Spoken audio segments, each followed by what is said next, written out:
Bonjour Julien Billon. Bonjour.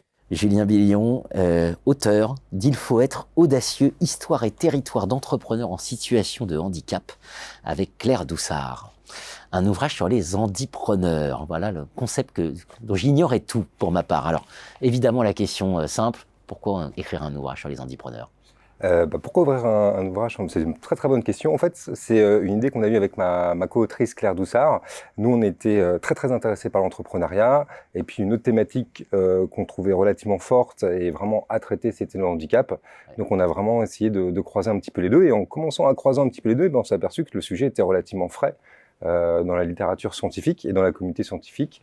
Et donc on s'est dit, on va lancer un petit peu cette recherche-là et puis voir un petit peu qui sont ces entrepreneurs. Alors, les interviewés, ce ne sont pas des interviewés, vous avez fait 3 interviews, sont des informants, vous les qualifiez d'informants. Alors, qui sont-ils? Il y en a 20. Oui. On ne va pas prendre les 20, évidemment, mais si on devait prendre quelques traits caractéristiques. Alors, peut-être les traits caractéristiques. Alors, oui, les différents traits caractéristiques. Alors, nous, ce qu'on a essayé de faire, c'est vraiment de mélanger un petit peu, d'avoir un échantillon très diversifié, donc avec des histoires différentes, avec des parcours entrepreneuriaux différents. Donc, on a des hommes, on a des femmes, on a des start-upers, on a des entrepreneurs confirmés, on a des entrepreneurs issus des minorités, on a des entrepreneurs avec un parcours scolaire très développé, des entrepreneurs qui n'ont pas du tout de parcours scolaire, comment on pourrait dire, valorisé socialement. Donc on a un petit peu tous les types de profils et aussi on s'intéressait à l'entrepreneuriat, donc aux entrepreneurs, mais aussi au type de business créés.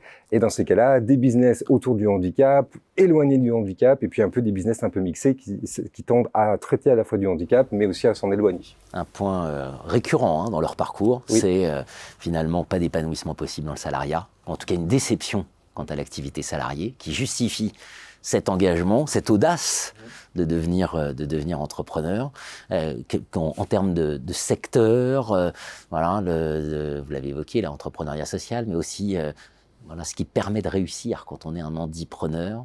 En termes de compétences, vous voulez dire? Oui, et puis l'entourage, évidemment. L'entourage, oui. Alors, en termes de compétences, ce qu'on voit, ce qui sort, avec peut-être une caractéristique, justement, quand vous parlez de caractéristiques communes, la question de la mentalité, de la force mentale. C'est pour ça qu'on a choisi ce titre, parce que je trouve qu'il est assez révélateur de leur parcours. Déjà, pour l'entrepreneur, c'est relativement compliqué. Alors, on imagine bien que pour les entrepreneurs en situation de handicap, c'est encore plus compliqué. Donc, c'est vraiment un des marqueurs communs, je trouve, la force mentale, la capacité à se dépasser, capacité de rebond. Ça semble quand même relativement caractéristique, parce qu'il y a vraiment des difficultés auxquelles la société les a mises un petit peu en difficulté et qu'ils ont essayé de surmonter, tant bien que mal. Et donc on a des très très belles réussites, des très très beaux parcours et des très très belles histoires. Tout le paradoxe, c'est que voilà, être handipreneur, ça veut dire avoir des fragilités, évidemment, qu'on ne peut pas exploiter dans une organisation normale. C'est pour ça qu'on entreprend et finalement on crée du neuf.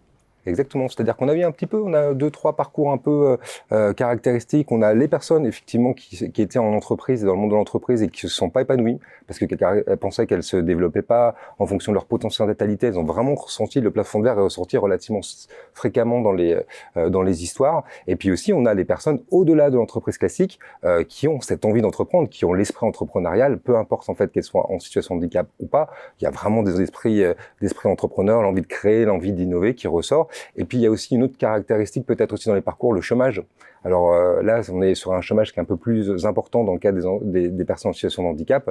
Et là, une des solutions qui est mise en avant, c'est vraiment l'entrepreneuriat comme outil pour pouvoir créer son propre emploi et puis pour essayer de contourner les éventuels stigmates, discriminations, évidemment, et d'inhibition de certains potentiels. L'entrepreneuriat pour apporter une réponse à ce sujet de société majeur, qui est la place du handicap. Voilà. Et là, 20 exemples de situations et de réussites, évidemment de difficultés aussi. Vous concluez sur ce qu'ils sont devenus, vous les suivez. On les suit comme un documentaire, c'est passionnant. Donc voilà, pensons entrepreneuriat quand on pense handicap. Oui, merci à vous, Julien. Merci beaucoup.